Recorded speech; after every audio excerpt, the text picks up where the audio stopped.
Me da mucho gusto ver a tantas caras conocidas: Mónica, Luis Jaime, Walo, Octavio, Julia, bueno, tantos que no los puedo mencionar a todos, Belén, vaya, qué cantidad de gente. Willy, qué gusto tan grande saludarlos a todos. Me da mucho, mucho gusto. César, ¿cómo estás? Bien. Me da mucho gusto, sinceramente, verlos.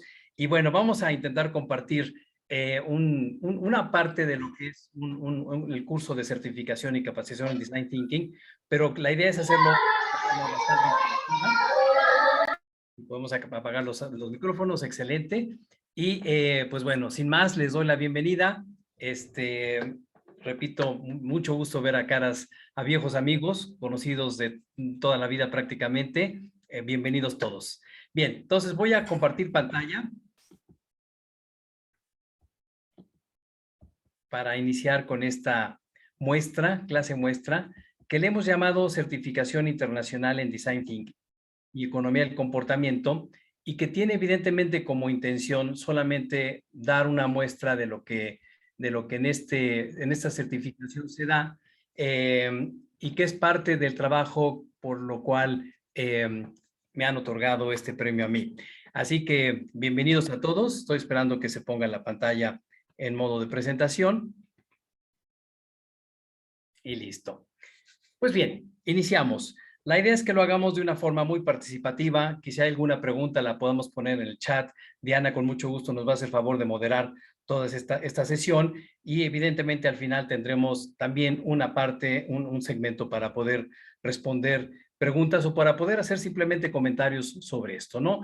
Esta es una metodología que desarrollamos en conjunto con la Universidad de Stanford, con la organización IDEO, que es considerada una de las más importantes del mundo en términos de innovación, con la Universidad de Cincinnati, hace algunos años, en donde nosotros lo que queríamos era evidentemente intentar consolidar una cultura de innovación en las pequeñas y medianas empresas y en todo tipo de organizaciones. Básicamente, este programa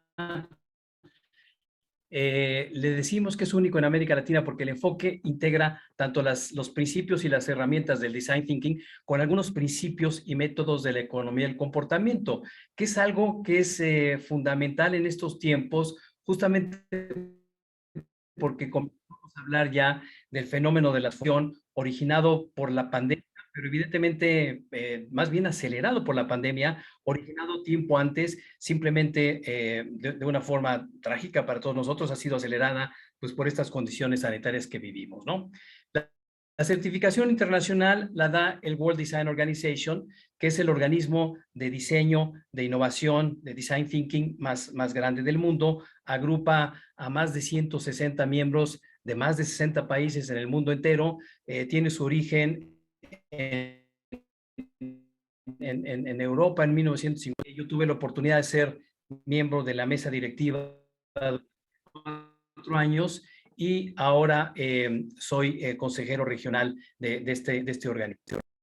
Bien, vamos a pasar aquí directamente. Lo que es importante es entender que esta era que vivimos una época de transformación, en donde es imperativo que los nuevos enfoques originados justamente de esta situación, de la incertidumbre, de la volatilidad, de la complejidad que tenemos en la forma de hacer negocios, nos habla claramente de que tenemos que enfocarnos desde una óptica diferente. Hay una nueva forma de hacer las cosas, de transformar nuestros negocios, y evidentemente entender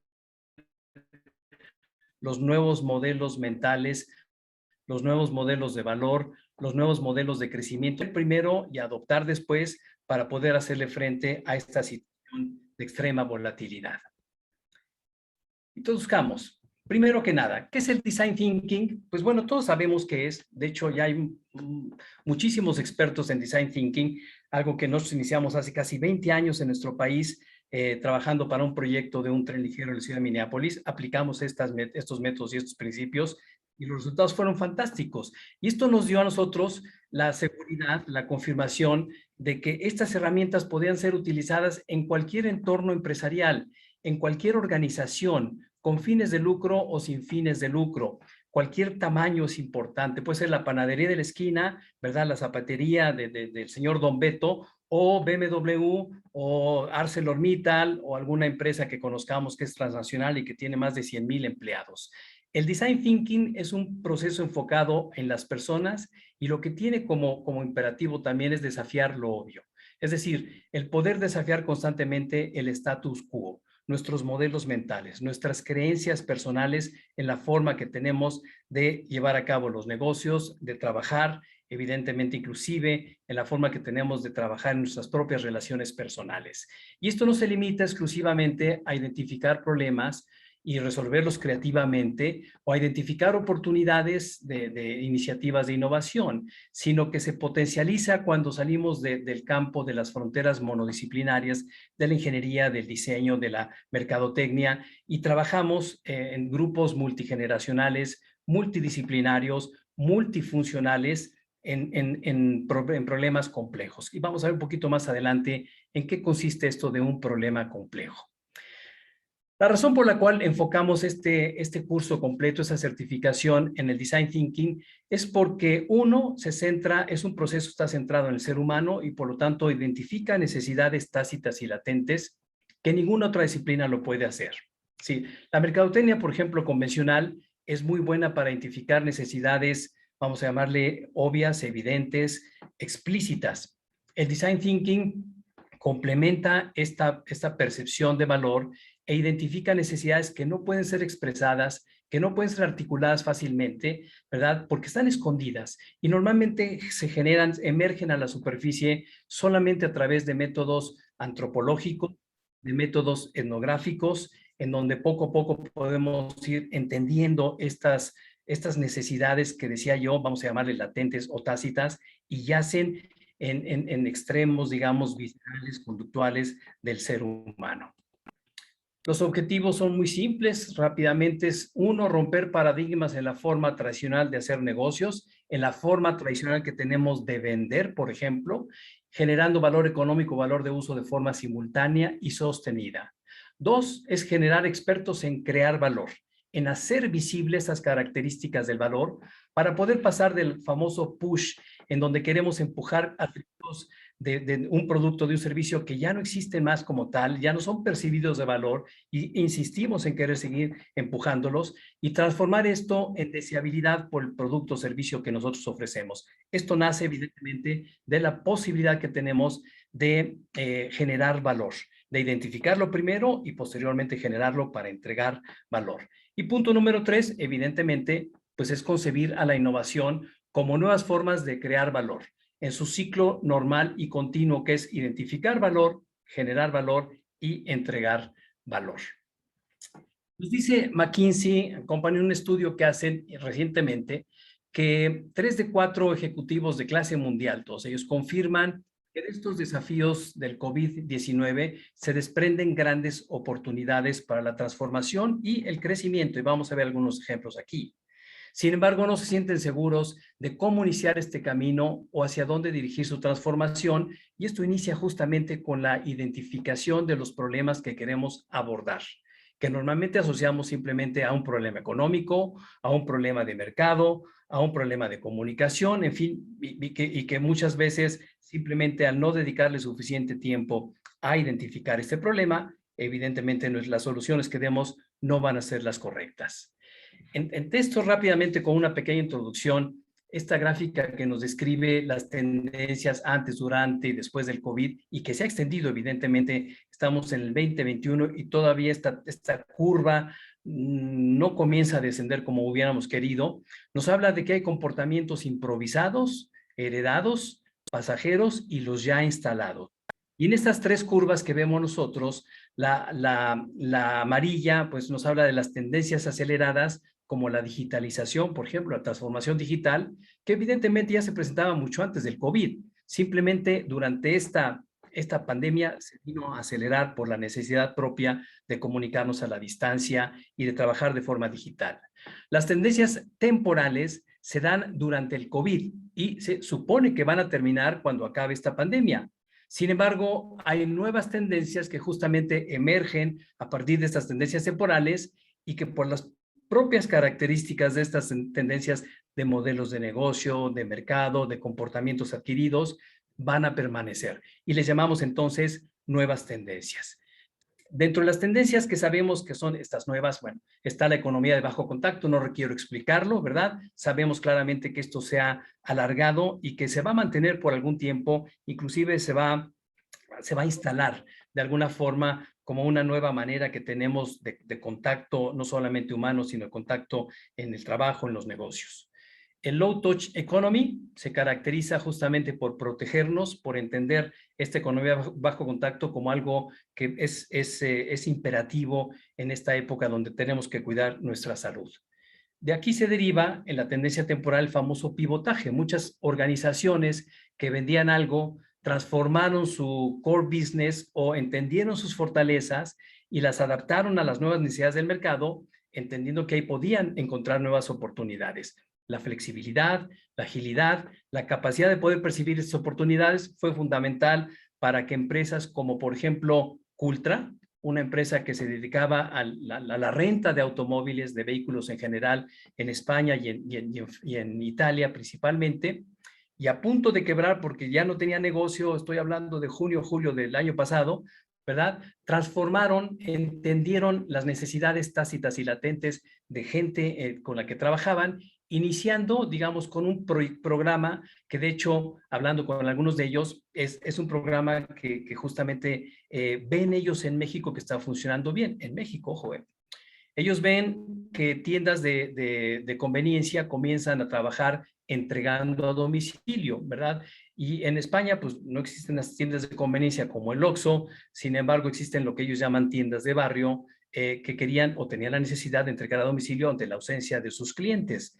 Y ellos, evidentemente, descubren también que hay una multitud de personas que se han quedado sin trabajo, como meseros, por ejemplo, como botones en hoteles, etcétera, donde ya no hay trabajo y les ofrecen esos trabajos temporales poniendo a su disposición los vehículos que alquilan y poniéndolo dentro de su modelo de negocios.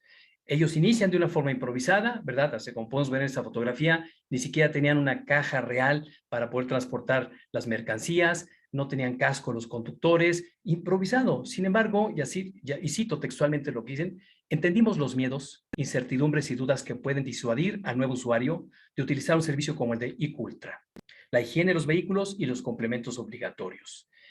Cultra, en su versión eléctrica, comienza entonces a rentar vehículos eléctricos, motos, bicicletas, inclusive carros, y los renta, pone estaciones justamente en las paradas de autobuses o en las paradas del metro.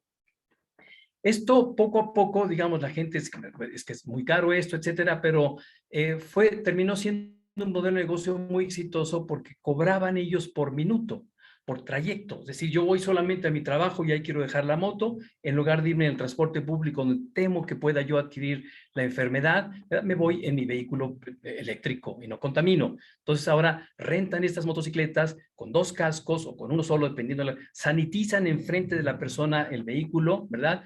Y rentan por minuto, convirtiéndose en el mejor modelo de negocio actualmente en transportación pública o masiva en España y en Italia y creciendo más del 50% en menos de 6 meses. Estoy hablando del año pasado. Este año han crecido aún más justamente por ese entendimiento de las necesidades. Nació una nueva oportunidad de negocio, se convirtieron de perdedores en ganadores, entendiendo justamente esto que llamamos necesidades tácitas y latentes y transformando rápidamente su modelo de negocio. La transformación entonces se presenta como algo imperativo en nuestro entorno. Y como dice Christian Regen, que es CEO de Strategy Tools, dice, la transformación definida como un cambio significativo, duradero e irreversible en la lógica convencional de las empresas para la creación de valor. Y vamos a ver cómo esto tiene relevancia en un minuto más. La transformación en la forma de trabajar, también definida en palabras de Rita McGrath, que está rankeada como una de las 5 personas más influyentes en el mundo de los negocios y sobre todo en la parte educacional, nos dice que estamos trabajando con herramientas obsoletas, con presunciones arraigadas y con viejos modelos mentales. Y esto, nos comenta, no es solamente un tema tecnológico, es un tema humano asociado a la creación de valor. ¿Sí? Tiene que ver nuevamente con estos modelos mentales, con estos paradigmas, con estas creencias personales en la forma que tenemos de trabajar y de hacer negocios. Y esto nos lleva justamente a lo que es esta parte fundamental de la plática, que es la innovación como nuevas formas de crear valor. Entonces aquí lo interesante es esto, ¿no? O sea, ¿cómo podemos definir nosotros esta creación de valor? Vamos a apoyarnos en esta gráfica de J. Doblin, una empresa de Chicago que hizo en el 2015, una empresa tan importante, tan relevante, que de hecho ya fue adquirida por Deloitte, ¿verdad? O sea que realmente es estudios de mucha relevancia, en donde ellos analizaron en qué invierten las empresas cuando hablan de innovación. Analizaron empresas de Canadá, de Estados Unidos y de México, en Norteamérica en el estudio. En México, ellos preguntaron a empresas como Bimbo, como Cemex, como el TEC de Monterrey, que hablan de innovación. Sí, bueno, ustedes cuando hablan de innovación, ¿en qué invierten? ¿En qué gastan? ¿Cómo invierten su dinero? Y el estudio reveló lo siguiente, que es bien interesante, vean ustedes lo que sucede.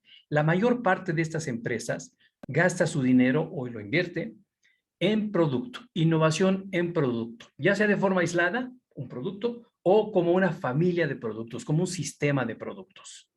Después, en este mismo orden o esta misma lógica, invierten en procesos, en innovación en procesos, y finalmente, en tercer lugar, digamos, invierten en innovación en canales de distribución, siguiendo una lógica completamente normal en la forma que tenemos de hacer negocios. Sin embargo, vean ustedes el resultado que después de unos años se da en términos del retorno de la inversión sobre estos rubros y la creación de valor en los mismos. Y van a ver ustedes que para nada tiene que ver, proporcionalmente hablando, ¿verdad? Por ejemplo, lo que se gastó en innovación en producto y lo que se obtuvo como retorno de la inversión o la creación de valor que se obtuvo a partir de ella, comparativamente con rubros como modelo de negocio que aparece en la barra de la izquierda, como redes de valor, en donde se invirtieron pequeñas cantidades de dinero y se obtuvieron resultados fantásticos, desproporcionados, ¿verdad? O sea, abismalmente desproporcionados en términos de lo que se invirtió y lo que se obtuvo como creación de valor. O finalmente como experiencias del consumidor, en donde también se invierten relativamente bajas cantidades de dinero y se obtienen resultados 3 veces mayor a la inversión que se hizo en ese rubro. ¿Qué lectura le damos a esta gráfica? ¿Que ya no hay que invertir en producto? No, claro, para nada, claro que no. La lectura que le podemos dar es que en la medida que podamos nosotros incluir más de estas caras de la innovación a las iniciativas de innovación que tenemos en nuestras organizaciones, menor el riesgo de fracasar, mayor la posibilidad de entender desde diferentes ópticas cómo podemos nosotros crear valor, cómo podemos innovar, cómo podemos nosotros generar crecimiento sostenido. Y esto tiene que ver con una lógica que tiene que ver también con nuestra cultura dominante, ¿no? En la forma de creación de valor. Esta cultura dominante nos dice lo siguiente, es la lógica regional en nuestro país, que conocemos muy bien. Y esto nos dice, se me ocurre una idea, ¿verdad? Y como se me ocurre a mí, pues que soy genial prácticamente, ¿verdad? Pues debe ser buena. Pero para no fallarle, entonces más bien la valido y la valido con las 3 Fs. Family, Friends and Fools. Y todos me dicen, Jorge, tu idea es genial. Adelante con esta aplicación para encontrar pericos desaparecidos.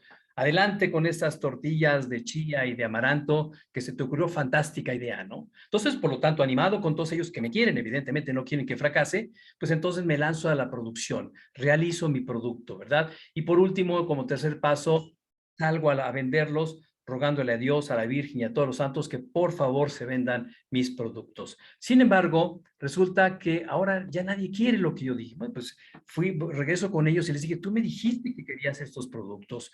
Bueno, sí, pero es que no en esta forma. Y mira, tus tortillas pues no parecen tortillas, más bien parecen como tostadas de huitlacoche. Es decir, no tiene nada que ver con lo que yo percibía, como lo que yo entendía que me querías vender. Además me dijiste que iban a estar a un precio razonable. Estás vendiendo en 28 pesos el paquete mientras yo compro mis tortillas en la mitad, a 14, ¿no? Y evidentemente me gustaría encontrarlas en cualquier Oxxo, en cualquier supermercado, y las tuyas las tengo que mandar pedir. Por lo tanto, no las necesito, no las quiero. En realidad, esta lógica, esta cultura dominante en la forma de crear valor, simplemente termina siendo una solución en busca de un problema. La lógica del design thinking nos dice algo muy diferente. Nos dice, primero necesito entender la necesidad y entender, identificar lo que de verdad de mi mercado potencial percibe de valor, no yo el empresario, no yo el dueño de la idea, sino la persona, las personas que van a comprar potencialmente hablando mi producto o mi servicio. Identifico lo que ellos perciben de valor y con esto obtengo insights, mismos que me permiten a mí generar valor de acuerdo a esa identificación de valor. Y por último, transformo esta generación de valor en ideas, que a su vez toman la forma de productos relevantes y significativos, de servicios diferenciados y realmente que no existían previamente, de experiencias memorables, deleitables, sorprendentes o de modelos de negocio altamente rentables. Innovación, entonces, como premisa número 2, no es crear nuevas ideas, es generar nuevos negocios.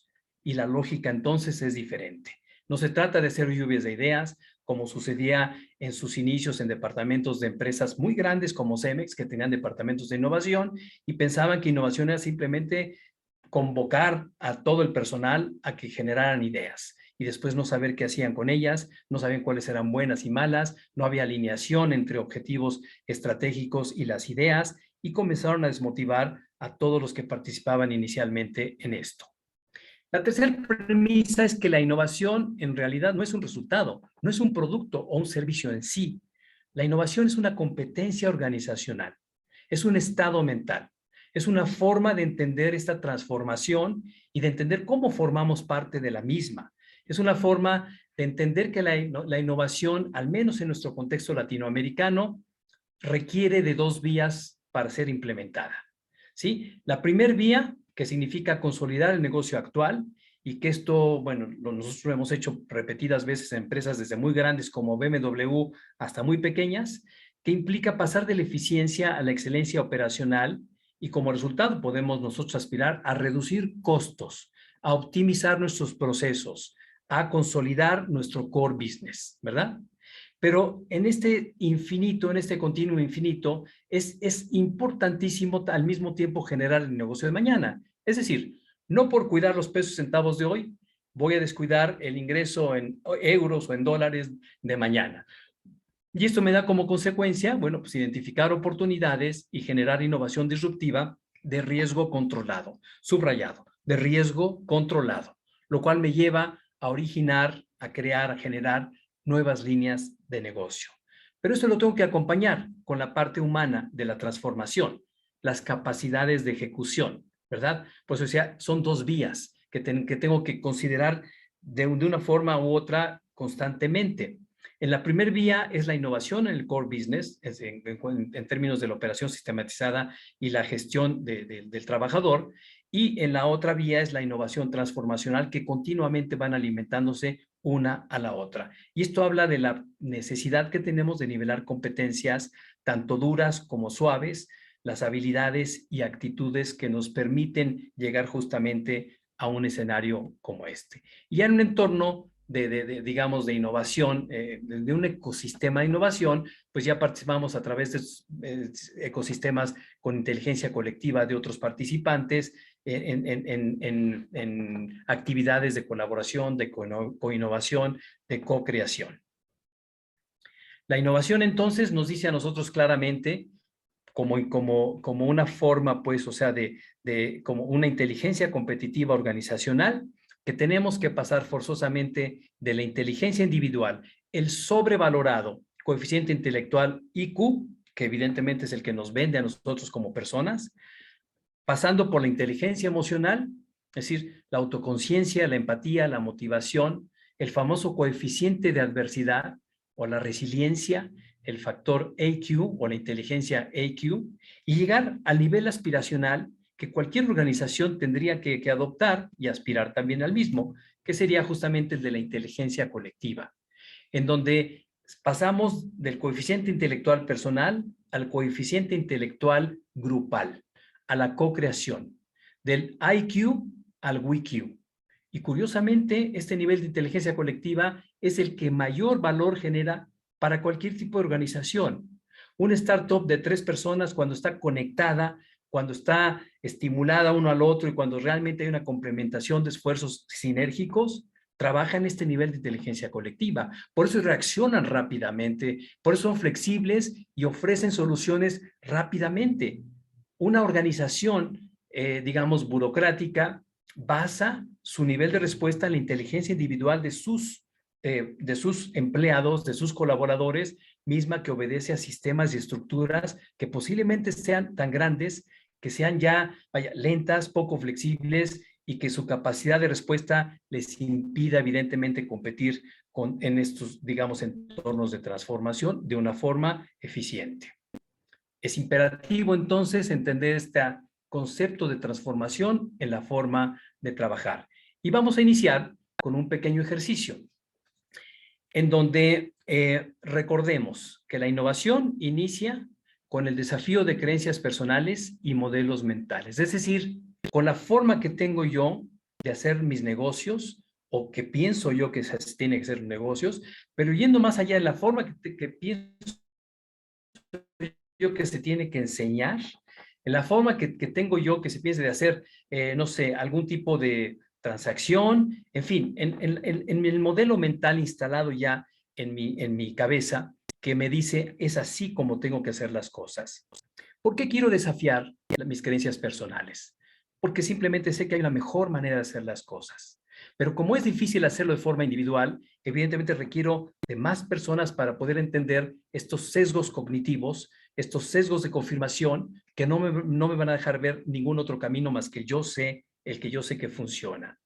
Un paradigma es invisible, por lo tanto no lo puedo ver y por lo tanto cuando hablo de paradigmas va a ser muy sencillo que yo hable de paradigmas allá afuera, pero sea muy complicado que yo pueda ver en mí parte del paradigma o el paradigma en sí. Y eso es lo que sucede en muchas empresas familiares, en muchas empresas pequeñas, en donde las personas se casan con la forma de trabajar y es muy complicado. Y no es por necedad, ni es por actitudes, digamos, tercas, ni mucho menos. Es simplemente porque existen estos sesgos de confirmación y estas creencias personales que es muy difícil sustraernos de ellas, a menos que tengamos esta posibilidad, decía yo, de poder colaborar con otros miembros del equipo. Iniciemos pues con este pequeño ejercicio. Le vamos a llamar análisis de problemas y enunciado de retos. Van a ver ustedes qué interesante cómo inicia esto. Primero, los problemas los podemos dividir tres tipos, básicamente. Y podemos decir, bueno, el Design Thinking aborda a todos. Sí, pero digamos, para abordar problemas simples en donde conocemos el problema y la solución, el Design Thinking sería como agarrar un cañón e intentar matar hormigas, ¿no? O sea, es demasiado poderosa la herramienta. Los problemas complejos los dividimos en dos. Aquellos en donde entendemos el problema, pero no visualizamos una posible solución, y aquellos otros problemas en donde visualizamos una solución de alguna forma, sin embargo, no entendemos de dónde viene el problema. Y lo hacemos repetidas veces, sin entender claramente, sin identificar de dónde viene el problema. Ese es justamente el campo de acción más relevante, de mayor trascendencia para estas herramientas. Y por último tenemos este otro segmento de problemas muy complejos en donde no entendemos de dónde viene el problema, ni tampoco visualizamos una posible solución. Problemas como la contaminación, como la delincuencia, ¿verdad? Como el narcotráfico, que es complicado, ¿verdad? Pero de alguna forma la pregunta sería, ¿será que esto, el design thinking, nos sirve para resolver problemas complejos?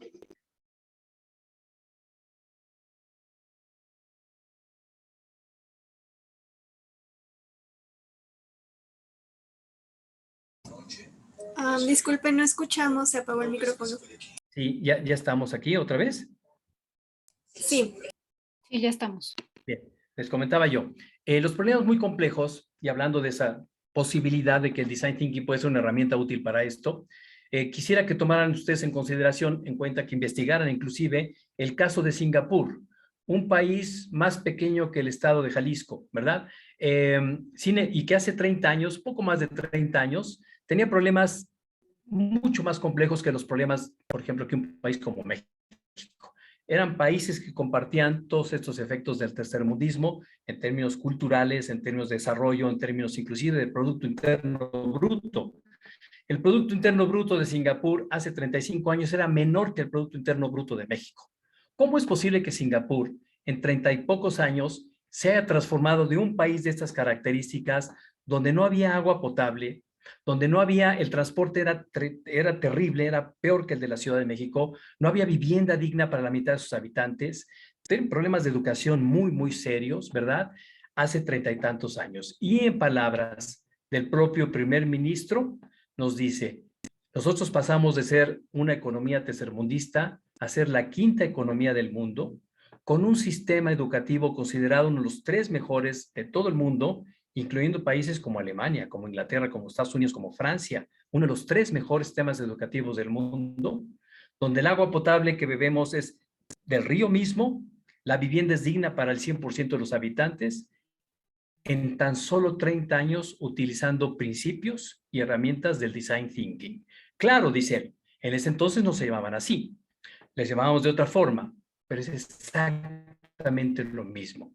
Y trabajamos con estos equipos de una forma que nos permitió a nosotros entender los problemas y atacarlos con los presupuestos adecuados, con las ópticas adecuadas. Estoy hablando de un país pobre relativamente hace 30 y tantos años y que hoy en día es la quinta economía del mundo. Interesante. Iniciemos entonces con la percepción inicial del problema. Si tienen ustedes un papel y un lápiz ahí a la mano, ¿verdad? Simplemente les voy a pedir que hagamos este pequeño ejercicio brevemente, ¿verdad? Consideren ustedes como un usuario, ¿verdad? Ponen ahí el nombre y qué es lo que necesitan o qué es lo que les impide en este momento, por ejemplo, si tienen un negocio, crecer. ¿Qué es lo que les impide vender? Si tienen ustedes algún otro tipo de problema, por ejemplo, no sé, eh, de comunicación o lo que sea, exprésenlo de esta forma, ¿no? Entonces vamos a poner el usuario, qué necesita y para qué lo necesita. Déjenme ponerles un ejemplo que ilustra esto. Caso real. Banco Santander, hace algunos años. Rocío González es una ejecutiva de cuenta y nos llaman porque no saben cómo abordar un diseño de experiencias adecuado para que ellos puedan movilizar mejor sus productos financieros. Bien, Rocío González definía su problema desde este punto de vista. Rocío González, ella misma ejecutiva de cuenta, necesitaba ampliar su cartera de clientes, por lo cual era importante empujar más ventas a los millennials. Esto en palabras de ella, porque ella decía, nuestra analítica de datos nos dice que los millennials no nos compran nuestros productos, no ahorran con nosotros, no compran productos financieros nuestros, no son nuestros clientes. Entonces, yo quiero empujarles las ventas, quiero que sean nuestros clientes. Y ya le dije al departamento de promociones y de publicidad, de diseño gráfico, que haga folletos más bonitos y que en la red, que no sé qué, tal, para que atraer a los millennials y que sean nuestros clientes. Esa es la forma como Rocío veía el problema. Bien, vamos a ver en qué consiste, si ustedes escribieron rápidamente ahí su problema, cómo podemos transformar ese problema en un reto, en una oportunidad. Iniciemos con la consideración más importante de todas, el factor cultural. Y en ese sentido, quiero hacer énfasis en esta vocación que tenemos nosotros de ser héroes, ¿sí? Queremos ser esa persona que resuelve el problema, que resuelve el acertijo, que de alguna forma demuestra que tiene el conocimiento, la recursividad, la creatividad para ayudar y contribuir. Y ojo, es una vocación de héroes en todos niveles, no importa si somos CEO de una gran organización o simplemente la persona que está queriendo comer instant ramen y le pone un ventilador ahí para que se enfríe antes de metérselo a la boca, ¿no? Tenemos justamente esta necesidad de improvisar. Enaltecemos la habilidad de encontrar soluciones en cosas que no deberíamos, ¿no? Pero si no tenemos un filtro para café, pues agarramos papel del baño o papel de lo que sea y lo hacemos, lo ejecutamos.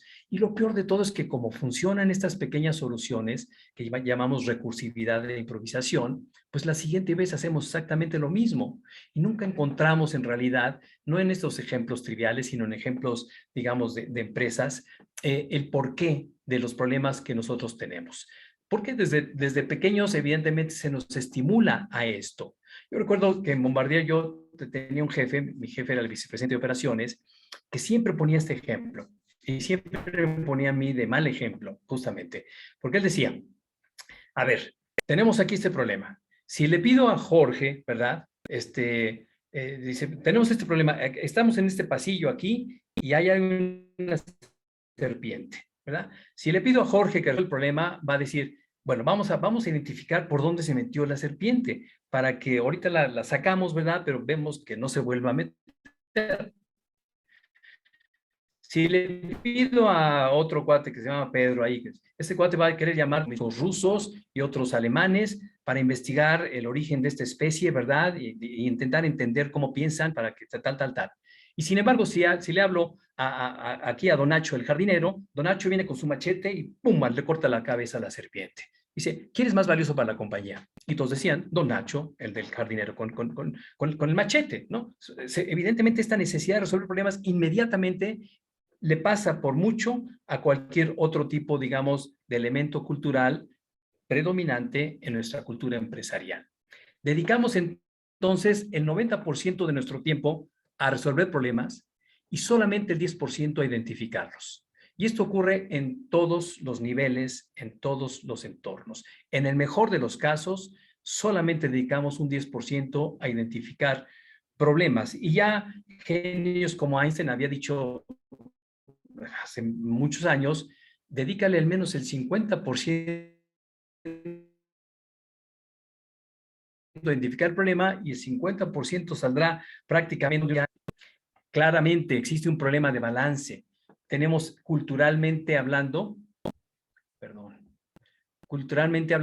esta necesidad de resolver problemas como un impulso predominante, llegar a la solución lo más rápido posible. Y esto ocurre, no, es un problema cultural, pero evidentemente viene de una cuestión biológica, algo que llamamos el modelo mental o un sesgo que tiene el cerebro de funcionar en modo automático. Y esto es más bien antropológico, es decir, no tenemos nosotros la posibilidad de plantearlo racionalmente, porque el cerebro se conecta así, de forma automática. Hace 40,000 años, cuando el hombre vivía en las cavernas, ¿verdad? El cerebro está diseñado no para pensar, está diseñado para que sobreviva el cuerpo en donde habita, ¿verdad? Esta capacidad del cerebro que tiene es realmente en términos generales para poder sobrevivir. Y esta parte del cerebro que es el tallo encefálico, el hipotálamo, es el mismo que compartimos, la misma parte que compartimos con el resto de los mamíferos hoy en día. Y es la misma parte que nos dice, tenemos un problema, ¿verdad? Enfréntalo, o sea, pelea o corre, huye. La misma necesidad que tenía el ser humano de sobrevivir hace 40,000 años, 50,000 años, ¿verdad? La tenemos hoy en día, de sobrevivir con los problemas. Enfréntalo, resuélvelo en este momento o huye. Y de alguna forma el cerebro está condicionado para trabajar con la menor cantidad de energía posible. Esa es la forma, esa es la realidad, de la manera, pues, la justificación en la forma que tenemos de resolver problemas. Sin embargo, podemos transformar esto y cambiar este mecanismo, pasarlo del automático al manual. Podemos, gracias a la neurociencia hoy en día, saber que existen muchos métodos para conectar neuronas del hemisferio izquierdo al derecho y de una forma cruzada, transversal, de formas muy diferentes a la forma lineal y secuencial que tradicionalmente teníamos nosotros para resolver los problemas. Y esto es importantísimo tenerlo en mente porque evidentemente esto es lo que nos va a hacer posible a nosotros pasar a la transformación de problemas, ¿verdad?, en retos. Justamente cuando hablamos de identificar correctamente un problema, no es solamente eso, es transformarla en algo que nos dé las acciones adecuadas para poder llegar a las soluciones innovadoras que precisamos. Es imperativo entonces salir del mundo de las limitaciones para entrar al universo de las posibilidades. Uno es negativo, las limitaciones, los problemas, el otro es positivo, las posibilidades. Y en ese sentido, es importante también recordar que un reto te tiene que desafiar, te tiene que inspirar, porque si no te desafía y no te inspira, simplemente no te cambia. Y este enfoque nos va a permitir a nosotros justamente transformarlo de esa forma. Vamos a ver, bueno, simplemente dos cosas que queremos nosotros enfatizar. La importancia del uso de la narrativa correcta para poder redactar, para poder enunciar y describir los retos que queremos nosotros resolver. La narrativa genera realidades. Si yo describo un vaso con la mitad de contenido de agua de forma negativa, después a la gente, señores, sálvese quien pueda. El vaso está medio vacío. No hemos conseguido nuestros objetivos. Ya llevamos más de medio año y no los conseguimos. Y el mensaje es sálvese quien pueda, en el sentido de ve buscando otra chamba, ve viendo cómo le haces para esto, a ver cómo le haces para pagar la renta, sálvese quien pueda. Si yo describo el mismo vaso de una forma optimista, ¿verdad? Positiva, realista, el vaso está medio lleno, mi descripción genera acciones diferentes. Señores, no hemos llegado a la meta. Sin embargo, hemos trabajado duro y llevamos el vaso medio lleno. Seguramente, si seguimos trabajando de la misma forma, vamos a llegar a resultados muy interesantes para todos. Esta descripción genera acciones que son diametralmente opuestas a las primeras que yo enuncié. Veamos un caso que ilustra esto, que siempre es mejor que hablar, ilustrar con un caso real, ¿verdad? Que solamente hablar de esto en aspectos, en formas teóricas exclusivamente. Hace unos años, General Electric en Estados Unidos vino a México intentando introducir sus máquinas de rayos X digitales en ese entonces en hospitales públicos como el IMSS, el ISSSTE, el Hospital del Trabajador, etcétera, o hospitales de bajos recursos económicos. Y entonces escucharon a los médicos, como buenos marketing people, ¿verdad? Escucharon a la gente, a los directores de los hospitales, quienes les decían, mira, pues no, sí necesitamos máquinas de rayos X, pero no podemos pagar el precio de tus máquinas. Tus máquinas de rayos X cuestan $140,000. La verdad, te voy a ser sincero, con $140,000 yo quisiera que me vendieras 2 máquinas de la misma calidad, de la misma eficiencia que una digital, aunque no sea digital. Y con esta idea en mente, bueno, se regresaron los ingenieros de Estados Unidos, de General Electric a Estados Unidos, trabajaron en sus propuestas y unos meses después regresaron a México, ¿verdad? Con 3 o 4 prototipos, los instalaron en diferentes hospitales, en diferentes ciudades en México y se sentaron a esperar, pues ellos, según ellos, iban a levantar pedidos a diestra y siniestra. Sin embargo, esto no ocurrió.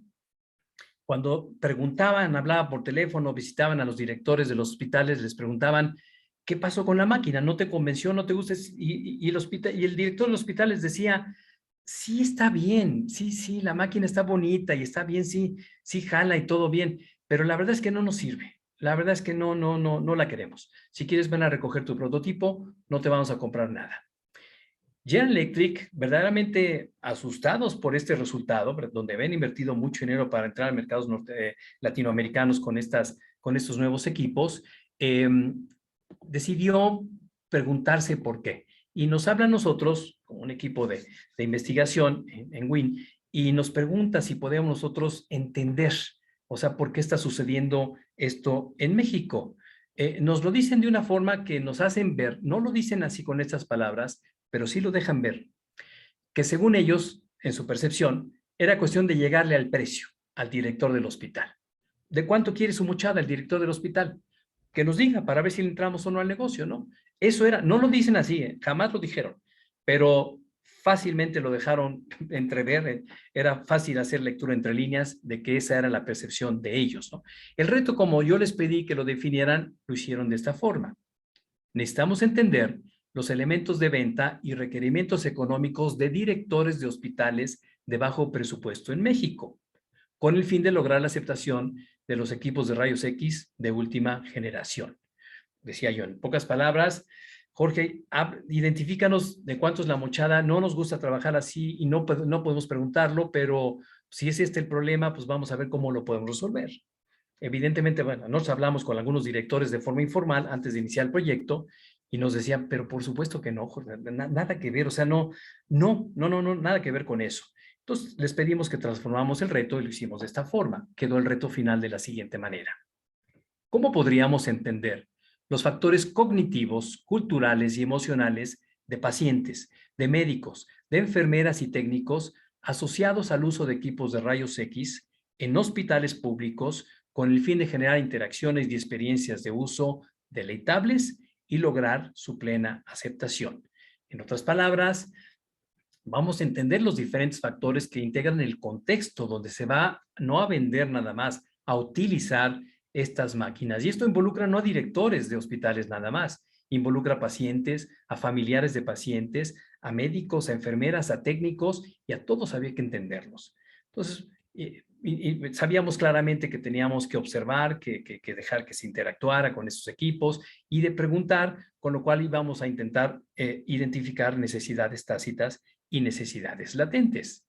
Nos vamos pues a hospitales en Monterrey, en Ciudad de México, en Guadalajara y en Mérida, y empezamos a platicar con los directores, en términos muy generales, una verbalización que salió ahí es esto, ¿no? Nos decía un director de hospital, sí son buenas, pero no nos sirven. O sea, hablando de claramente, no hicieron mal su trabajo, están padres las máquinas, funcionan de maravilla, de hecho son muy buenas, pero no nos sirven.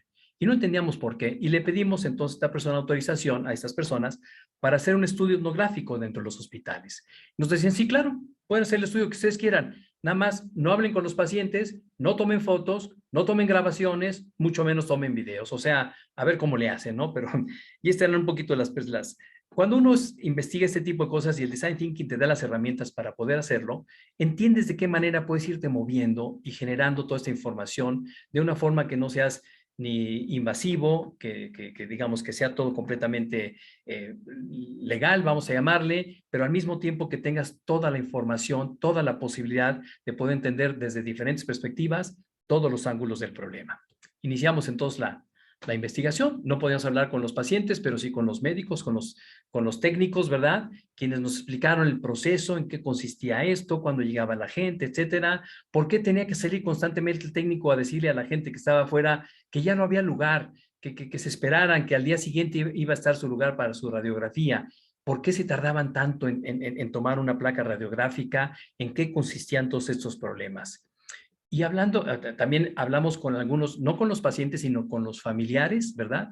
Quienes nos decían, hemos venido aquí 3 veces, Jorge, mira esto, tal. Nos contaron historias de pavor verdaderamente de lo que sucede en un hospital IMSS cuando se iban a sacar una radiografía, ya sea ellos o sus familiares. Entendimos el problema desde esa óptica y finalmente, dado que no nos permitían entrar a nosotros a las salas de rayos X, convencimos a una familia que llevaba a su papá o a un pariente a tomarse unas radiografías, a que nos tomáramos el lugar de ellos como familiares, ¿verdad? Les invitamos unas tortas y todo, y ellos felices de la vida, pues órale, tú llévale, ya, nosotros no tenemos que estar ahí, nosotros vamos a... Y finalmente, bueno, entramos como familiares de esta persona para poder tomar ahora sí que fotografías o tomar registros de lo que sucedía adentro. Estas fotografías están malísimas, pero evidentemente recuerden que en ese entonces no había smartphones de la calidad que hoy en día y aparte tenía que ser todo como muy escondidito y cosas así, ¿no? Entonces, bueno, y vimos que el problema en sí no eran las máquinas de rayos X, para nada. Las máquinas funcionaban maravillosamente bien. El problema era el contexto en donde ponían a funcionar estas máquinas. Y veíamos nosotros los accesorios, por ejemplo, estos escaloncitos o estos banquitos, taburetes improvisados, en donde no cabía ni siquiera bien una persona, se caían constantemente la gente, las posturas raras que tenían que tomar la gente para que les pudieran tomar las radiografías de una forma correcta, la forma de recargar la cabeza, el pie, el cuello, o peor todavía, por ejemplo, viejitos que tenían que presionar los enfermeros para que pudieran ellos recargarse completamente con la parte donde estaba, digamos, la placa radiográfica y poder tomar la radiografía de tórax, por ejemplo, cuando realmente no podían sostenerse ellos solitos, no podían sostenerse. Entonces, vimos muchos problemas que no tenían que ver con la máquina, tenían que ver con los accesorios, con el contexto, con la forma que tenían ellos de resolver el problema, nuevamente, lo más improvisado posible. Es decir, la manera, culturalmente hablando, pues de improvisar, con el alambrito hacer esto, de sacar con una toallita lo que fuera, ¿verdad? Una tablita, le pongo una ranura, que detenga el paciente con los pies la radiografía, la forma que tenemos normal de abordar los problemas.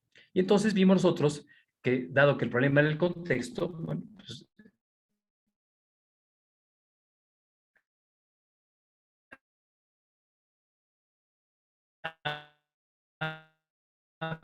déjenme describirles esta, que es los hospitales del IMSS.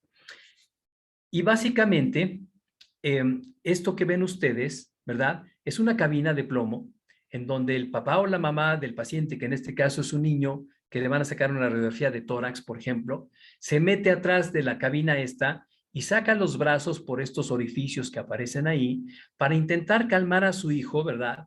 Imagínense ustedes un bebé o un niño de 2, 3 años que trae una costillita lastimada y que lo sientan en esa silla horrorosa, le ajustan ahí y que le dice el médico con un tono muy serio para que se la tome en serio el niño. A ver, chiquito, te quedas aquí tranquilito, estable, sin moverte, para que te tomemos tu radiografía. Tu papi va a estar allá atrás cuidándote, ¿verdad? ¿Qué hacía el bebé? El bebé evidentemente volteaba diciendo, sácame este fulano de enfrente, ¿verdad? Papá, mamá, regresen conmigo. Se volteaba por un lado, volteaba para el otro. Llevaba una costilla lesionada y terminaba con 3, ¿no? O sea, tres lastimadas. Terrible realmente la situación. El niño lloraba, berreaba, no, evidentemente no se podía estar quieto y entonces el médico, el enfermero, le sujetaba los pies. Los tubos que aparecen en la fotografía de la izquierda son sujetadores de pies y de manos. Le sujetan los pies y le sujetan las manos en caso de que se muevan. Prácticamente los crucifican a los pobres escuincles para que se queden quietos. Y por lo tanto, una radiografía de tórax tardaba 25, 30 minutos. Lloraba el bebé, lloraba el papá, lloraba el enfermero, lloraba todo el hospital completo porque no podían tomar una radiografía. Y era verdaderamente terrible ver, digamos, las fotos que tomamos es con un muñeco ahí, pero era terrible ver estos actos que realmente eran actos de terror y de tortura, de verdad. El design thinking lo que hace es entender los insights, es entender estas necesidades, decía yo, no solamente de pacientes o de técnicos, sino de todos. Y entender cómo funciona, digamos, ahora sí que esta transformación. Y entonces el reto era muy sencillo. ¿Cómo podríamos transformar un acto de terror y de tortura en un acto de amor y de ternura, en este ejemplo en particular, ¿no? Y vimos que el acto de amor y de ternura por excelencia en el planeta es una mamá abrazando a su hijo con un rebozo, ¿verdad? En una posición semejante a la que está dibujada en el dibujo de la derecha, ¿no? En donde la mamá pues tiene a su niño. Y entonces aquí diseñamos nosotros un arnés que tiene una placa de plomo para proteger a la mamá de los rayos X, ¿verdad? Y tiene una ranura para poder insertar el cassette de la placa radiográfica. Esto tiene a su vez otro arnés para que el niño se pueda colgar ahí. Entonces la mamá llega, le tiene su suéter, etcétera, se pone el arnés, se cuelga al niño ahí, se pone enfrente de donde está la cámara, ¿verdad? El foco de la máquina de rayos X, y cuando está lista, y cuando está listo el técnico ya con el enfoque adecuado y todo, le pide a la mamá simplemente que extienda los brazos. La mamá extiende los brazos y el niño en un acto reflejo buscando el abrazo de la mamá también los extiende, dejando expuesto evidentemente toda la región del tórax, que es justamente donde se quiere sacar la placa radiográfica. En 10 segundos, en 15 segundos como máximo, se tomaba la placa, decía la mamá puede abrazar a su hijo y listo, no había ningún problema. Como esta era cuestión de simplemente diseñar los accesorios adecuados, y adecuados no quiero decir solamente a una medida, a una antropometría, sino a una cultura de la mamá mexicana, del papá mexicano, del niño mexicano, del enfermero mexicano, que evidentemente tiene que ver mucho, decía yo, con la forma que tenemos de hacer las cosas. Esto no significó solamente reducir el costo de las cabinas de plomo 100 veces. O sea, esto cuesta 100 veces menos que esa cabina de plomo que acabamos de ver, que parece de la Inquisición española. Redujo los costos así. Pero lo más importante es el efecto, digamos, de la experiencia positiva en la mamá, en el paciente, y lo más interesante desde el punto de vista de rentabilidad es lo que sucedía después de sacar la radiografía. Salía la enfermera y le hablaba a los pacientes que estaban en la sala de espera diciéndoles, señora Rodríguez, qué bueno que llegó, ¿verdad? Bienvenida, su lugar está aquí, listo. Oye, ese milagro que está todo listo, sí señora, ahora sí, incrementando cerca de verdad, 500% la eficiencia en toma de radiografías en un hospital público como hospitales del Seguro Social. Súper interesante. Se diseñaron accesorios para poder apoyar diferentes partes del cuerpo, el cuello, las pantorrillas, la cabeza, etcétera. Se diseñaron formas mucho más sencillas y más rápidas, más limpias de poder cambiar la famosa sábana, que mucha gente llegaba ahí con sangre, etcétera, y manchaba, había que quitar la sábana, se llenaban de sábanas en el propio sala de radiografía. Aquí simplemente hacíamos dos rollos, un rollo de papel que se iba desenrollando un lado, enrollándose el otro, pasando la parte sucia a la parte enrollada y después reciclando todo. Diseñamos el famoso tótem para poder sujetar a viejitos o personas de la tercera edad o personas que venían lastimadas y que pudieran hacerlo sin ningún esfuerzo que agravara más su situación. Diseñamos estos platos, ¿verdad? Que con la acción del pedal, el enfermero simplemente apretaba este pedal y permitía que se girara sin que el paciente tuviera que hacerlo porque evidentemente tenía lesiones en los pies o en la cadera. Y así se fueron diseñando todos los accesorios hasta que finalmente se llegó a un sistema, ¿verdad?, de radiografías analógicas de alta eficiencia que permitió que General Electric terminara vendiendo, bueno, se hizo amo del mercado en México de esto, y no solamente esto le abrió la puerta para que países en Latinoamérica como Brasil, Colombia, Argentina, etcétera, comenzaran a hacer pedidos de estos mismos equipos. Y todo, recuerden, surge del reto, ¿verdad?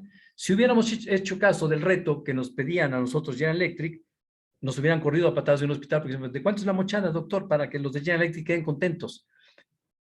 Transformamos este reto y las acciones que se hicieron evidentemente tienen que ver con eso. Entonces el reto, si algunos de ustedes están interesados, ya que enunciaron su problema, lo podemos enunciar de la siguiente forma con 5 elementos. El iniciador, que siempre va a ser una cosa como ¿cómo podríamos? Es decir, algo que nos diga, esta es cuarta persona en plural, no es un trabajo individual, es un trabajo colectivo que tengo que hacer con más gente, seguida de un verbo en positivo, entender, satisfacer, hacer crecer, transformar, ¿verdad? Un verbo en positivo, porque lo que queremos, decía yo, es salir del mundo de las limitaciones y entrar al universo de posibilidades. Y esto tiene que ver también con la forma como veamos nosotros la innovación, siempre desde una óptica optimista, siempre positivo. Entonces aquí queda el reto, cómo podríamos entender los factores cognitivos, culturales y emocionales. Sigue el público de pacientes, médicos, enfermeras y técnicos. Se describe el lugar asociados al uso de equipos de rayos X en hospitales públicos con el objetivo de generar interacciones y experiencias de uso deleitables. Entonces, es interesantísimo cómo el reto, y es con esto con lo que iniciamos cualquier proyecto de innovación, cualquiera, desde el tren de Minneapolis, los proyectos que hicimos para BMW o los proyectos que hicimos para una salón de bellezas en Azcapotzalco, en un barrio muy popular en México, todos inician de la misma forma, es decir, con un reto. En el reto, como guía simplemente, es muy importante no insinuar soluciones, no decir cómo podríamos resolver el caso de los perros perdidos a través de una aplicación que nos permite encontrarlos. Ya estoy diciendo cuál es la solución, que es la aplicación, ¿verdad? Entonces estoy perdiendo en ese momento familias enteras de posibles soluciones. ¿Sí? El reto debe inspirar a todo el equipo. Es importante refinar, rebotar ideas, que este se convierta en algo ambicioso y aspiracional para todos los integrantes del equipo, que lo vean escrito en grande en la pared y que digan yo quiero formar parte de este reto, yo quiero participar en este trabajo. Hay otro formato, que es el que les voy a comentar justamente por el problema de la persona esa que les comentaba del Banco Santander, que nos dice lo siguiente, el formato 2. Nuevamente, la clave es que si no te desafía y no te inspira, simplemente no funciona, no te cambia. Paso número 1, definir el tipo de problema. En el caso de la persona de Santander, ¿era un problema de promoción? ¿Era un problema de cultura organizacional donde ella solamente siendo jefa podía ordenarles a los del departamento de publicidad que hicieran los folletos que ella quería? ¿Era un problema de procesos, de estructura? ¿Era un problema de comunicación? La realidad es que este era un problema de falta de ventas. Entonces, enfócalo desde donde es. Es un problema, no estás vendiendo suficiente. Enfócalo ahí. Siguiente paso, hacerse la pregunta 2 o 3 veces de ¿por qué? O sea, ¿por qué no me compran los millennials? Ah, pues porque son muy tercos, no tienen compromiso, no ahorran. Se lo gastan todo en fines de semana en Acapulco y yéndose de viaje. ¿Por qué lo hacen? Ah, porque tienen una cultura diferente, porque lo que sea, tal.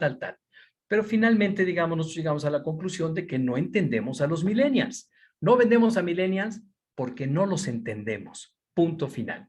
Y ahora sí, enunciamos el reto que quedaría de una forma semejante a esto. El iniciador más el verbo, ¿no? ¿Cómo podríamos ofrecer experiencias significativas, sorprendentes y deleitables? El sujeto es a millennials y generación Z, que aquí quedaba claro, hay que acotarlos, que sean empleados de firmas corporativas, ¿verdad? Es importante y por lo tanto la finalidad es con el fin de promover una cultura del ahorro constante que les permita cumplir sus metas y aspiraciones y al mismo tiempo ganarnos su lealtad. Entonces, esto evidentemente pasó de ser una cosa en donde yo voy a empujar mis productos que tengo a entender cuáles son aquellos productos que te permiten cumplir tus metas y satisfacerlas y al mismo tiempo tenerme a mí de tu cliente, de tu proveedor de servicios con lealtad. Y esto sucedió y Santander se posicionó en ese mercado como uno de los líderes, de verdad pegando muy, muy fuerte a la competencia. Siguiente punto. Hay que entender el contexto, por supuesto que sí. Hay que entender cómo definimos el problema, pero clave en todo esto es el entendimiento del usuario. Y en esto es importante también saber que la empatía no es solamente esta capacidad que tenemos los seres humanos de sentir compasión, sentir lástima, ¿verdad? Dar caridad, sino entenderlos desde una óptica diferente como empatía cognitiva, que vamos a ver a continuación, para que nos permita llegar a la identificación de necesidades tácitas y latentes. Entonces, empatía, evidentemente, la capacidad de ver y sentir las cosas desde la perspectiva, desde el marco de referencia de la otra persona, ver el mundo a través de sus ojos, entender su forma de pensar, sus sentimientos y emociones y retroalimentar a la persona comunicando ese entendimiento. Pero separarla de lo que podría ser llamada la empatía emocional y afectiva, esta capacidad que tenemos los seres humanos, que qué bueno que la tengamos, por supuesto, de sentir compasión, de reaccionar emocionalmente a un estado mental, versus la empatía cognitiva, que es la que utilizan hasta cierto punto los psiquiatras y que llaman ecpatía, que es esta capacidad para entender otra perspectiva, otro estado mental, vivir esa experiencia, ¿verdad? Sin afectarnos necesariamente por la situación que está viviendo esa persona. Y aquí es clave también saber que tenemos todo un mundo de posibilidades en cuanto a herramientas se refiere, que por ejemplo las emociones nos dicen, nos dan líneas claras de actividad. En esta página electrónica que se llama Universo de Emociones de 3 psicólogos españoles, hacen una analogía justamente del universo y tienen galaxias, las positivas en la parte superior, las negativas en la parte inferior. Las positivas son galaxias de la felicidad, del amor, etcétera. Las negativas de la ira, del miedo, del temor, cosas así, ¿no? Entonces nos dicen estos autores que existen 10 galaxias y 307 emociones que utilizamos los seres humanos cotidianamente, día tras día. Estas emociones tienen un núcleo, un nodo que vamos a llamar en este caso el miedo, y varios subnodos que hacen compleja la interpretación de las emociones de la gente, ¿sí? Diferenciarlo entre alarma, susto, pavor, temor, etcétera, ¿no? En esta misma galaxia de lo que significaría el miedo, ¿verdad? Hay en esta metáfora también, en esta analogía, pues, por ejemplo, cometas, ¿no? O sea, que van recorriendo el universo. Entonces, las sorpresas son cometas, porque una sorpresa puede ser positiva, si sale en la parte de arriba, ¿verdad? Una sorpresa positiva o una sorpresa negativa, una noticia desagradable, la enfermedad de alguien, etcétera. Entonces, súper interesante esto porque nos permite entender que tenemos una posibilidad inmensa de poder leer lo que la gente necesita, entendiendo estas emociones, y vamos a ver que esto no es nada difícil. La innovación inicia con empatía, y digan ustedes, por favor, abran su micrófono o anoten en el chat si quieren, por ejemplo. Prefiero que abran su micrófono rápidamente, nada más para que me digan ustedes qué emociones ven ustedes en la cara de este anciano. ¿Qué emociones identifican? Por favor, su participación. Asombro. Desolación. Miedo, desolación. Sorpresa. Tristeza. Tristeza. Yo quiero una chava con seguro social. Miedo. Miedo. Me dijo Angustia. Angustia. admiración, Asombro. Incomprensión. Sorpresa. Asombro. Fíjense ustedes, pueden apagar sus micrófonos. Muchas gracias. En menos de 30 segundos, ¿qué 30 segundos? Fueron menos de 20 segundos, identificamos rápidamente 6 o 7 emociones que están claramente, ¿verdad?, expresadas en los ojos de este anciano.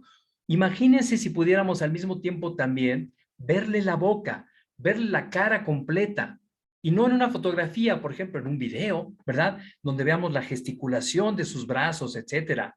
Imagínense si lo podemos ver en vivo. La cantidad de información que podemos obtener con la misma, exactamente, con las mismas habilidades que han mostrado tener en este momento, que es básicamente, vemos esta expresión y rápidamente digo yo que veo en los ojos de esta persona, como decía María Mariscal.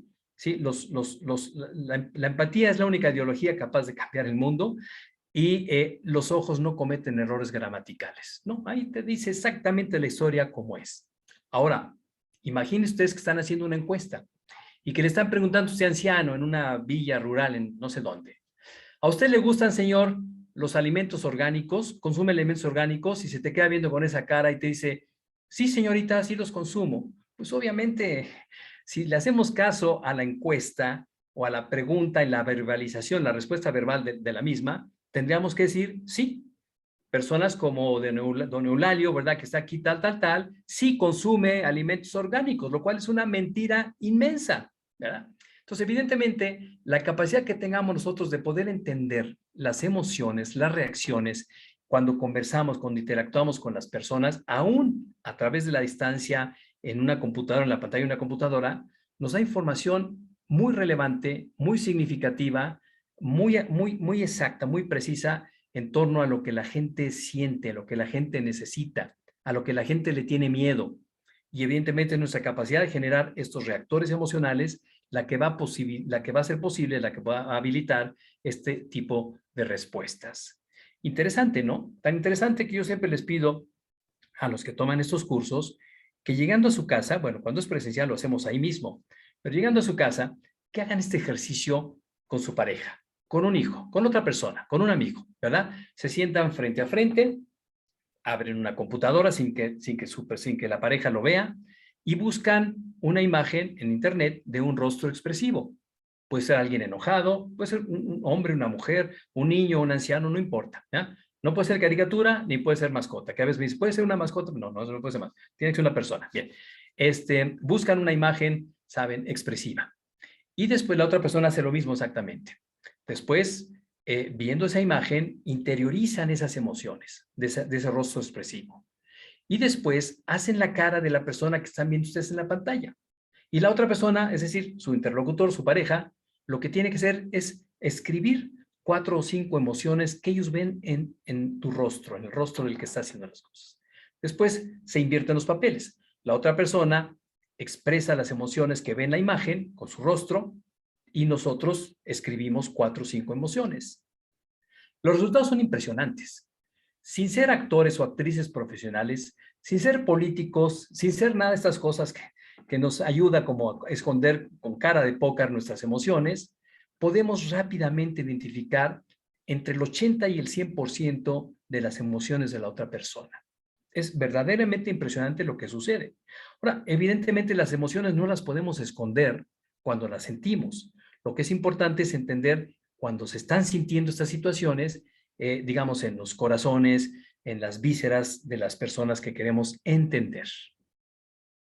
Por eso, en esta metodología sabemos que es importante preguntar, por supuesto, pero ahí solamente vamos, si aspiramos a lo más que podemos aspirar, sería entender necesidades obvias, explícitas, evidentes, ¿sí? Las necesidades tácitas y latentes se tienen que observar.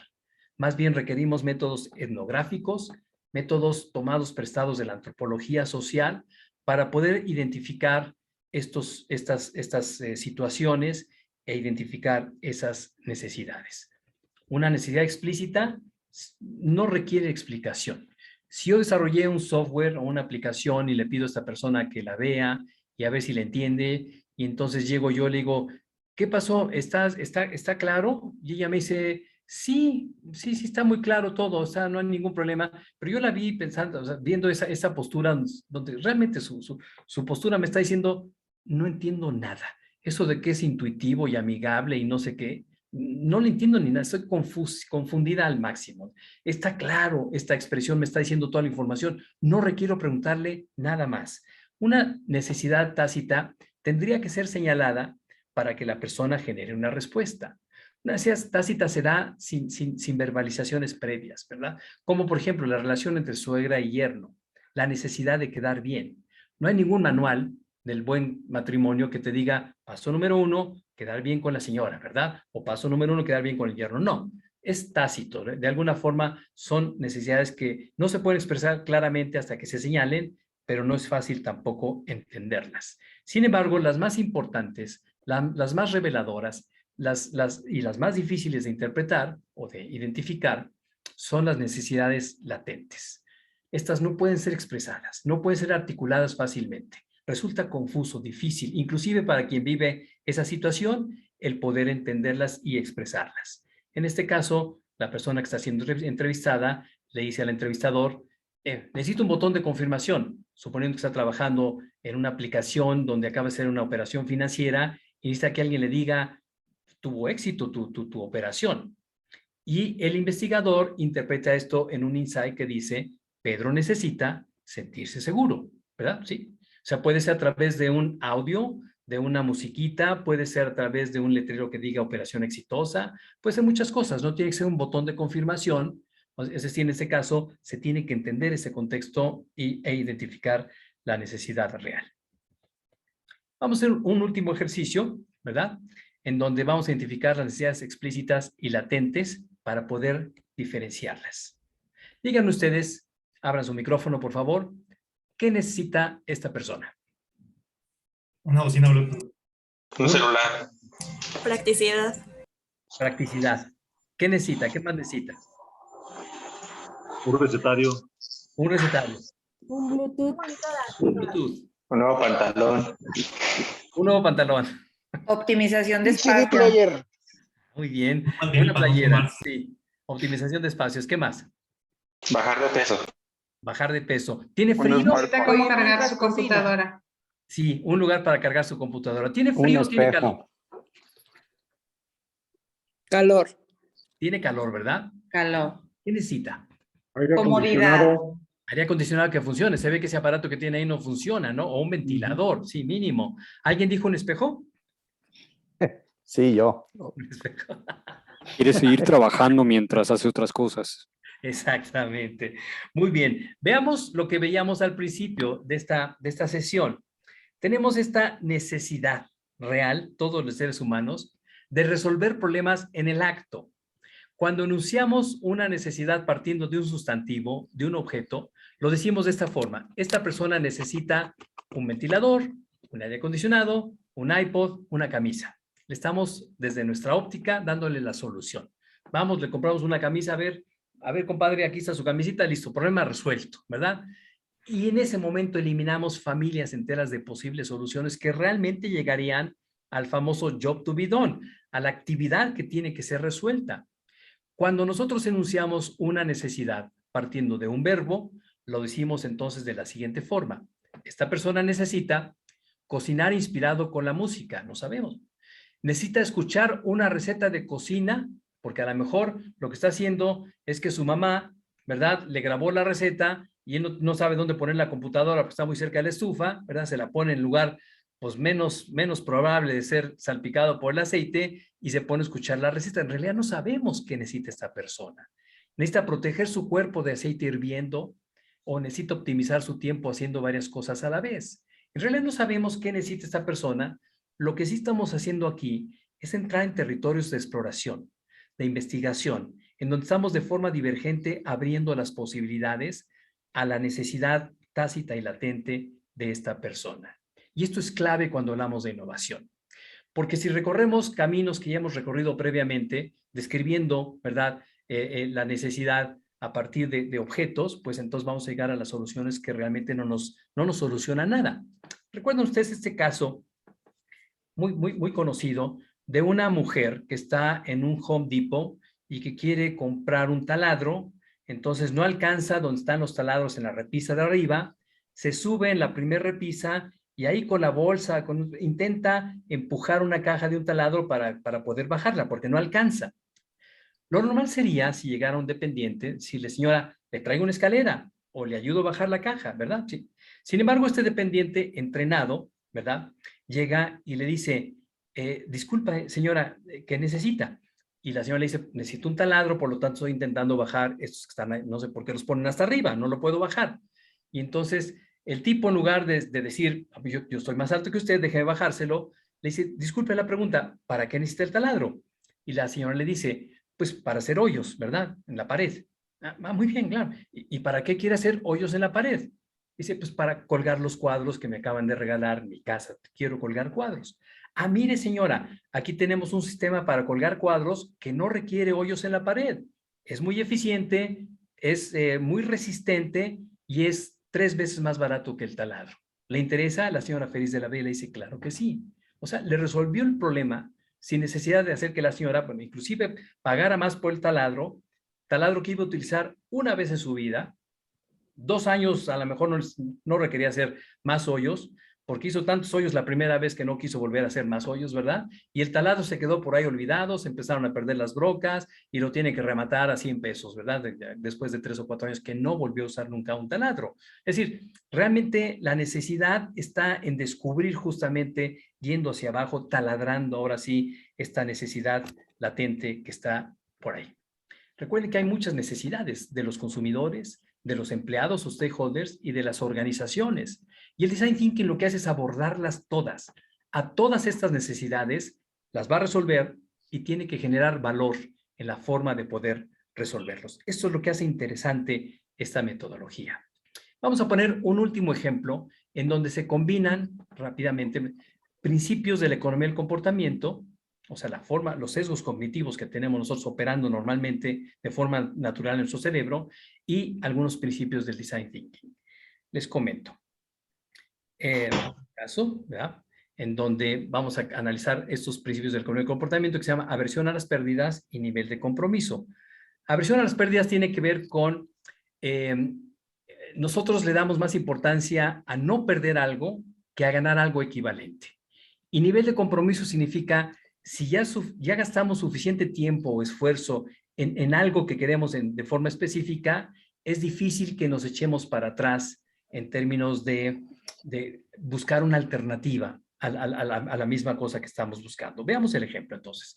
Este es el ejemplo de Carla, que tiene una peluquería en un barrio popular en la Ciudad de México, ¿verdad? Entonces Carla pues se dedica a cortar el cabello porque quiere pagar sus estudios, ¿verdad? Es una estudiante brillante, pero sus papás no le pueden pagar una universidad. Entonces ella corta el cabello y se autofinancia su universidad. Termina con honores, etcétera, es muy brillante y le ofrecen un puesto fantástico en una empresa grande. Trabaja directamente ya en un departamento importante en esta empresa. Y se dedica a cortar el cabello solamente los fines de semana, porque le gusta mucho, es como, ¿sí? Y tiene sus colaboradoras. Sin embargo, tiene un problema muy serio. Las colaboradoras, una vez que se entrenan bien, que se capacitan, que entienden cómo es el negocio, se le van, obviamente, porque tienen la intención de montar su propia estética, su propio salón de belleza. Carla, un poco desesperada, no sabe qué hacer. No sabe si vender su negocio, su salón de belleza, que es muy exitoso, ¿verdad? Y dedicarse 100% a su trabajo en la empresa esa que trabaja, o renunciar a la empresa y dedicarse a su salón de belleza, que tantas satisfacciones le ha dado y tanto dinero le ha proporcionado también. Entonces no sabe qué hacer. Y entonces, bueno, nos llama y de alguna forma se comienza a trabajar con los principios del Design Thinking. Y los principios del Design Thinking nos dice esto. Hay que identificar qué es lo que la gente siente, qué es lo que la gente quiere, a qué le tiene miedo tus empleadas, tus colaboradoras. Se entrevistan de 2 empleadas que tenían a 9 o 10 empleadas, y todas ellas un poquito reacias, inclusive así como a mostrar la cara. Por supuesto no querían que las entrevistáramos fuera de su área de trabajo, pero repito, todas con mucha reticencia, no querían que las entrevistáramos. Y dentro de las verbalizaciones que hicimos en estas entrevistas etnográficas, algunas aparecen aquí, ¿no? Por ejemplo, yo soy la persona que diseña los nuevos cortes. A veces no me va bien, pero muchas veces son un éxito. Diciendo de alguna forma o infiriendo nosotros, necesita reconocimiento esta persona. Después, algo que dice, mi novio quiere que abramos juntos un negocio, pero él prefiere algo de comida y yo no sé si quiera eso, dejando claro, a mí me interesa trabajar en lo que me gusta, que es cortar el cabello, ¿verdad? Escuché que Carla quiere cerrar el lugar. No sé si sea cierto, pero es que ella casi no está y descuida mucho el negocio, evidenciando la situación. Si no estás al ojo del amo, pues se engorda el caballo, como diga el dicho por ahí, ¿no? O por ejemplo, uno que fue muy revelador. Me entristece saber que dejo a mi hijo solo tanto tiempo, pero no puedo pedirle permiso a Carla porque sé que me va a correr, enfatizando el hecho de que es mamá soltera. Preguntándoles ya, entonces, resulta que de las 12 colaboradoras, 10 eran mamás solteras. Y no solamente eso, eran personas que tenían todas ellas, las 12, aspiraciones de abrir su propio negocio, aunque no lo dijeran de forma clara y expresa. Pero estaba bien claro que era lo que querían.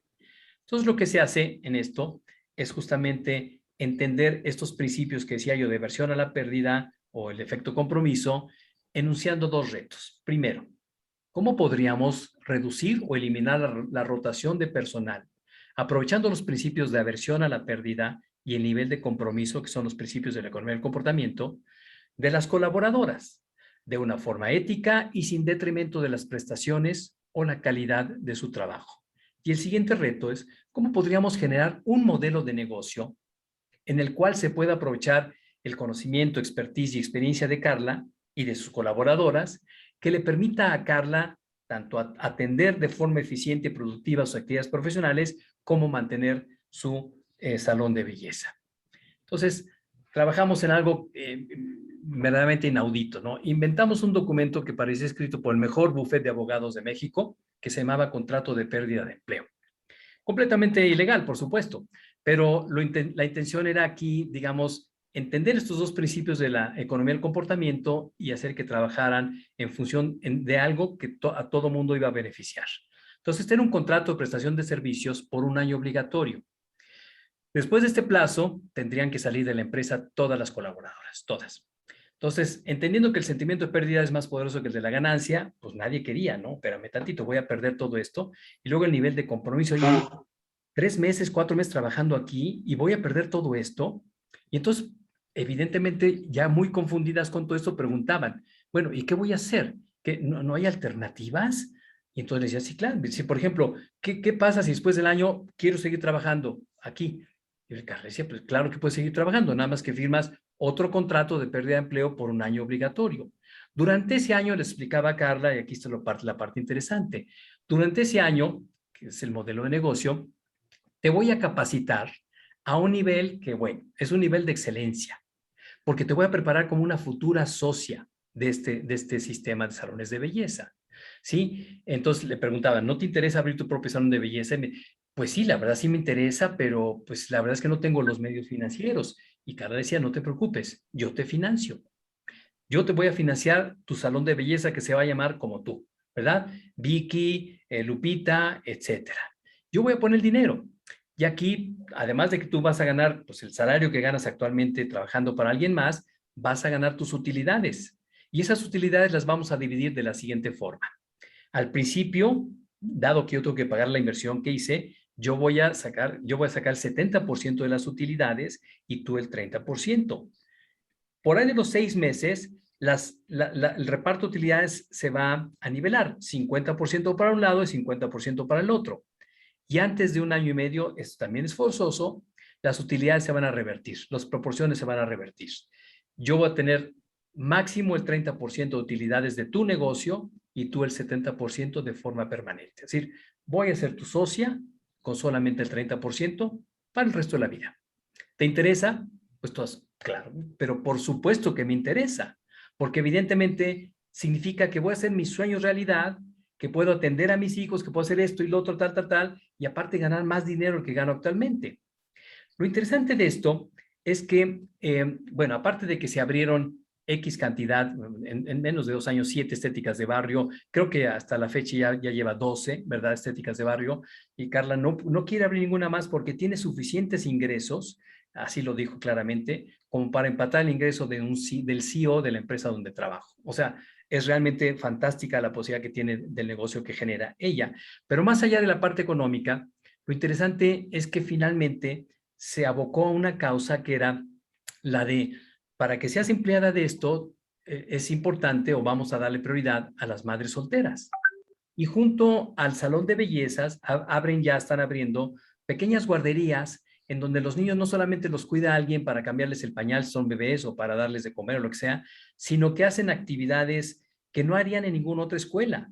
Actividades que tienen que ver con aprendizaje de ciencias, pues Carla no solamente son lúdicas, aprenden algo de robótica, mecatrónica, no importa, son niñas o niños, y realmente están haciendo un trabajo sensacional con madres solteras, incentivando a que sus hijos realmente aprendan algo fuera del salón de clases y evidentemente haciéndose un negocio muy, muy próspero. Pues con esto acabamos, ¿verdad? Y si quieren, ustedes están de acuerdo, pasamos a una sesión de preguntas y respuestas o simplemente a comentarios que tengan ustedes a bien elaborar.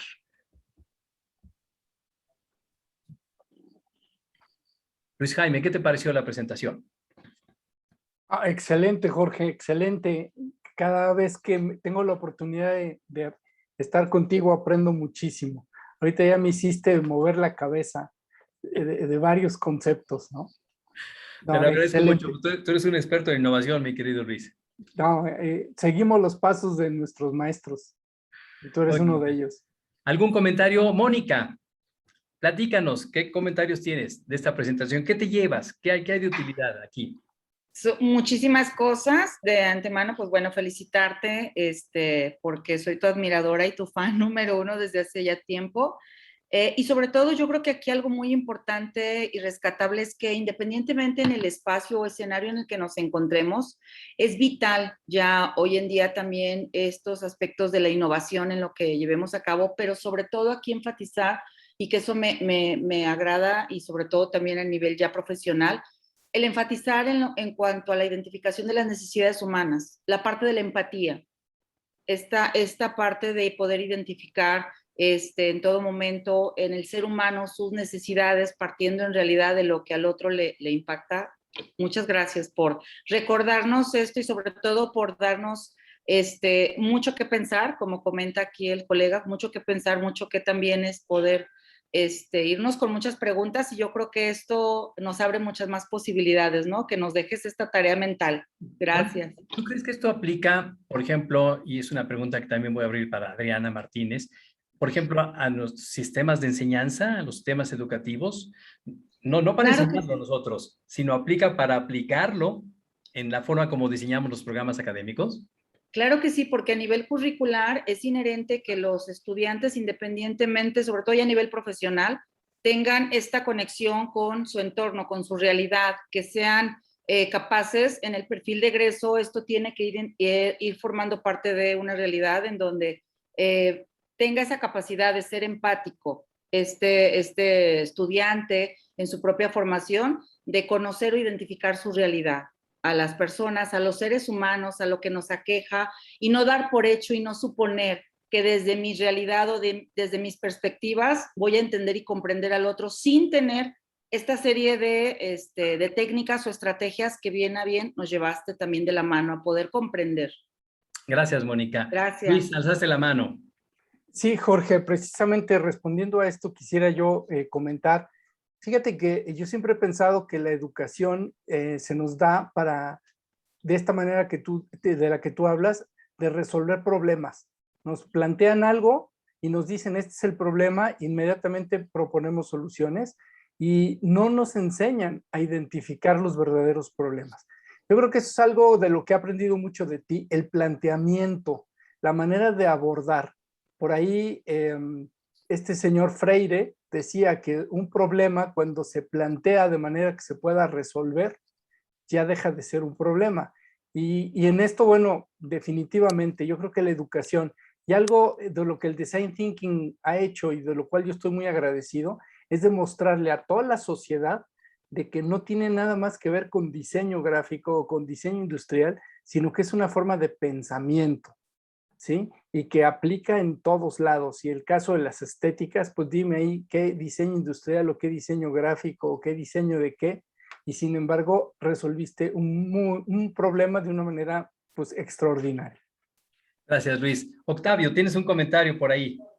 Sí, Jorge, con mucho gusto. Primero, gracias por tu presentación, la verdad, excelente.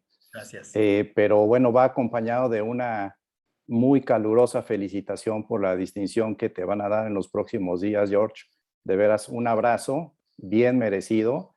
Me encanta que nos transmitas estos conocimientos y sobre todo este ejemplo que pusiste, la verdad me encantó porque pues como comenta Jaime, ¿no? O sea, no únicamente se trata de diseñar la imagen comercial del negocio, diseñar el mobiliario, sino de diseñar el modelo de negocio, ¿sí? Diseñar el modelo de negocio, y esto lo importante, creo que está al alcance de la micro y pequeña empresa, o en este caso de México, pero bueno, de cualquier país, ¿no? ¿Sí? Entonces, creo que eso es lo interesante de ser disruptivos, ¿sí? Pero primero, obviamente, pensar en las necesidades del usuario, o inclusive en este caso la estética, las necesidades de los empleados y de la dueña del negocio, que fue un ganar-ganar, ¿sí? Felicidades por tu presentación, George, te lo agradezco mucho y un abrazo por esa distinción tan merecida. Mil gracias, Octavio. De verdad, ya sabes cuánto lo aprecio de todo corazón. Un saludo, Robert, Jorge. estás ahí desde Perú.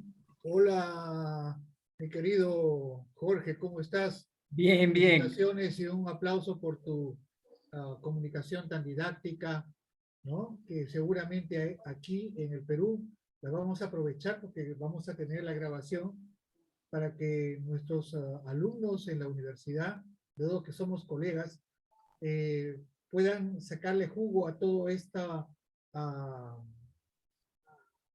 presentación, ¿no? Y que, porque utilizamos nosotros Design Thinking como parte de la metodología, ¿no? Claro, no completa todo el campo, ¿no? Porque hay que pasar a los hechos, hay que pasar a taller, hay que pasar a prototipo, pero te configura una vía de solución enfocado esencialmente en una cosa que para nosotros es un problema, que la mayoría de nuestros alumnos no, por la metodología, dizque entre comillas científica, enfoca generalmente el problema, sin darse cuenta de que hay una necesidad. Entonces no enfoca la necesidad y va en busca de un problema, como tú dices, ¿no? Entonces, esta presentación tuya me va a servir para aclarar las cosas y poder generar, pues, los entusiasmos para que los alumnos puedan proseguir sus estudios y culminar con su título profesional. Un abrazo y felicitaciones. Te agradezco mucho, de verdad, mi Robert. El tiempo se nos vino encima. No sé si haya alguien que quiera hacer un comentario adicional antes de terminar la sesión. Con mucho gusto.